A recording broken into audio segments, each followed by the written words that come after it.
Hello everyone, আসসালামু আলাইকুম। কেমন আছেন সবাই? নিয়ে চলে আসলাম একটি রেসিপি। যদি ঘরেই তৈরি করে নিতে পারি দোকানের মতন ফুলকো ফুলকো চিতই পিঠা, তাহলে কেন যাব দোকানে কিনে খেতে বলুন তো? হ্যাঁ, আজকে এই রেসিপিটা আমি আপনাদের সাথে শেয়ার করছি। থাকছে কিভাবে রাস্তার পাশে ফুলকো চিতই পিঠার যে দোকানগুলো আছে তারা কিভাবে পিঠাটা তৈরি করে, থাকছে সকল গোপন টিপস। অবশ্যই ভিডিওটা সম্পূর্ণ দেখবেন। দেখুন পিঠাটা কতটা ফুলকো ফুলকো হয়েছে এবং ছিদ্রযুক্ত হয়েছে।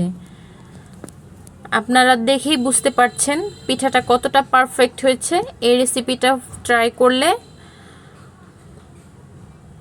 100% সফলতা পাবেনই পাবেন। So let's go to channel বিথির পাকশালা। এখানে আমি 2 কাপ পরিমাণ আতপ চাল নিয়ে নিয়েছি। আপনারা যে কোনো শপে গিয়ে বললেই হবে পিঠার জন্য আতপ চাল দেওয়ার জন্য। এখানে আমি ইউজ করলাম 1 কাপ পরিমাণ ভাতের চাল। এটা পিঠাটাকে দীর্ঘ সময় সফট রাখবে। অবশ্য আপনারা চাইলে এটা স্কিপ করতে পারেন, শুধু আতপ চাল দিয়ে পিঠাটা তৈরি করে নিতে পারেন। যদি আপনারা পিঠাটা ইনস্ট্যান্ট খেতে চান তাহলে অবশ্যই আতপ চাল দিয়ে করবেন। আর যদি ভাবেন যে না একটু সফট থাকবে তাহলে এখানে কিছুটা ভাতের চাল অ্যাড করে দিবেন। এটাকে আমি 6 থেকে 7 ঘন্টা ভিজিয়ে রেখেছি। ফিরে আসছি 6 থেকে 7 ঘন্টা পর। এখন আমি এটাকে একটি ব্লেন্ডার জারে নিয়ে নিব। এটাকে আমরা ব্লেন্ড করে নিব। আমি এখানে আপনাদের পানির মেজারমেন্টটাও একসাথে দেখিয়ে দিচ্ছি। এখানে আমি 1 কাপ চালের জন্য 1 কাপ পানি ইউজ করছি।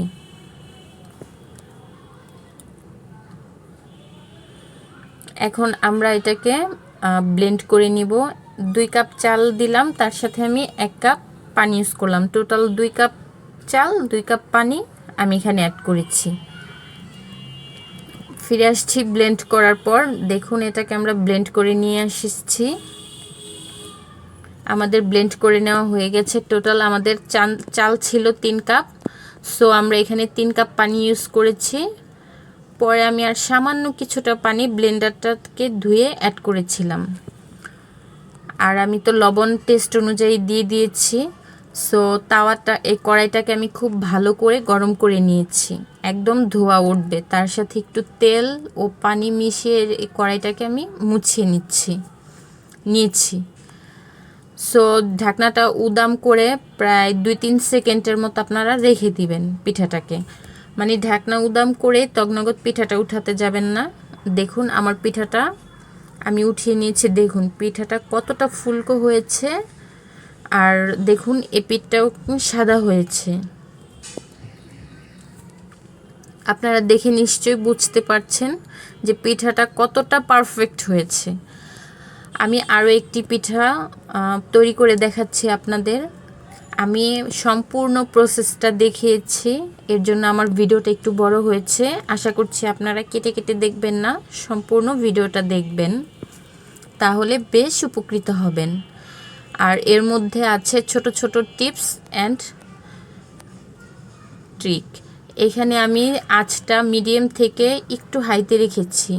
আর এই ব্যাটারটা দিয়ে আমি 3-4 সেকেন্ড কিন্তু ঢাকা না দিয়েই অপেক্ষা করেছি, যেন একটু ছিদ্র ছিদ্র ভাব আসে। তারপরে আমি ঢাকনা দিয়ে ঢেকে দিয়েছি। এখন ফিরে আসছি 2.5 মিনিট পর। আমার এই পিঠাটা তৈরি হতে সময় লেগেছে 2.5 মিনিট। দেখুন এই পিঠাটা কিন্তু অনেকটা ছিদ্রযুক্ত এসেছে, দেখতেই পাচ্ছেন। কিন্তু এটার পিঠটা একটু কালচে হয়েছে। যদি আপনারা পিঠাটা একটু মুচমুচে চান তাহলে একটু সময় বেশি রাখবেন, তাহলে এই পিঠাটা মুচমুচে হবে। আমি আবারও একটি পিঠা দিয়ে দিচ্ছি।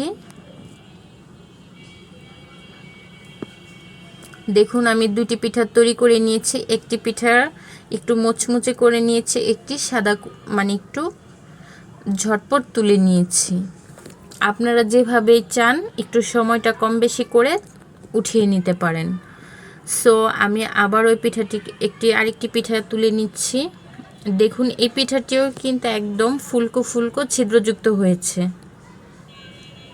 দেখে নিশ্চয়ই আপনারা বুঝতে পারছেন। আমি আবারও আরও একটি পিঠার ব্যাটার দিয়ে দিলাম। আপনারা যদি পিঠাটি বেশি ছিদ্রযুক্ত চান তাই প্রথম এই অবস্থায় ব্যাটারটি দেওয়ার পর 3-4 সেকেন্ড ঢাকা না দিয়ে অপেক্ষা করবেন। দেখুন পিঠাটা কতটা ছিদ্রযুক্ত হয়েছে, দেখতেই পাচ্ছেন, এবং এটার উল্টো পিঠটাও দেখতে পাচ্ছেন। আমার এই পিঠাটি তৈরি হতে সময় লেগেছিল 2 মিনিট 10 সেকেন্ড।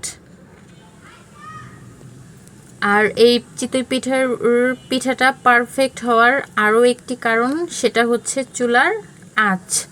এটা আপনি কতটা মানে হাই ফ্লেমে রাখবেন বা লো ফ্লেমে রাখবেন সেটার উপর ডিপেন্ড করে আপনার এই পিঠাটা ফুলকো বা ছিদ্রযুক্ত হবে। আশা করছি আমি আমার এই ভিডিওতে আপনাদের সবগুলো মানে কথা সুন্দরভাবে বুঝিয়ে দিতে পেরেছি। তো আমি ওই তেল আর পানি এতে একটি তেনা ভিজিয়ে নিয়ে আমি কড়াইটিকে আবারও মুছে নিয়েছি। দেখতে পাচ্ছেন আমি আবারও 1 কাপ পরিমাণ ব্যাটার এখানে অ্যাড করে দিলাম। এখন আবারও অপেক্ষা করব 2 থেকে 2.5 মিনিটের মতন। ফিরে আসলাম। দেখুন আমার এই পিঠাটিও খুব সহজে তৈরি হয়ে গেল। তো আপনারা দেখে নিশ্চয়ই বুঝতে পারছেন যে আমি খুব সহজেই চেষ্টা করেছি আপনাদের ছোট ছোট টিপসগুলো শেয়ার করার জন্য। অনেকে বলে চিতই পিঠা পারফেক্ট হয় না, ফুলে না, ছিদ্র হয় না। তো তাদের জন্য আমার আজকের এই ভিডিও। আশা করছি সবাই, যাদের পিঠা নষ্ট হয়, পারফেক্ট হয় না, ফুলে না, তাদের জন্য আমার আজকের এই ভিডিও। আশা করছি আমার এই ভিডিওটা ভালো লাগবে। প্লিজ ভিডিওটা ভালো লাগলে লাইক, কমেন্ট, শেয়ার করবেন। সাবস্ক্রাইব করে নিয়মিত চ্যানেলের পাশে থাকবেন। আর অবশ্যই বেল আইকনটি প্রেস করবেন পরবর্তী নতুন ভিডিও পাওয়ার জন্য। আর বিথির পাকশালা মানেই হচ্ছে সহজ ও ইউনিক রেসিপি, যেখানে আমার ভিউয়ার্সরা চোখ বন্ধ করে বিলিভ করতে পারে। সো আপনারা এভাবে একবার ট্রাই করে দেখবেন। আশা করছি নিরাশ হবেন না। ততক্ষণ পর্যন্ত আপনারা ভালো থাকুন, সুস্থ থাকুন, এবং পরবর্তী ভিডিও পাওয়ার জন্য অবশ্যই বেল আইকনটি প্রেস করবেন। আর খুব তাড়াতাড়ি যেন নতুন ভিডিও নিয়ে আসতে পারি সেই চেষ্টায় আমাদের পাশে থাকবেন। আপনাদের একটা লাইক, কমেন্ট, শেয়ার আমাদের কন্টেন্ট তৈরির জন্য কতটা উৎসাহ ও প্রেরণা যোগায় সেটা বলে বোঝাতে পারবো না। সো সবসময় আমাদের পাশে থাকবেন আর এভাবে এগিয়ে নিয়ে যাওয়ার জন্য সাহায্য করবেন। আর একবার এই রেসিপিটা তৈরি করে দেখবেন। আল্লাহ হাফেজ।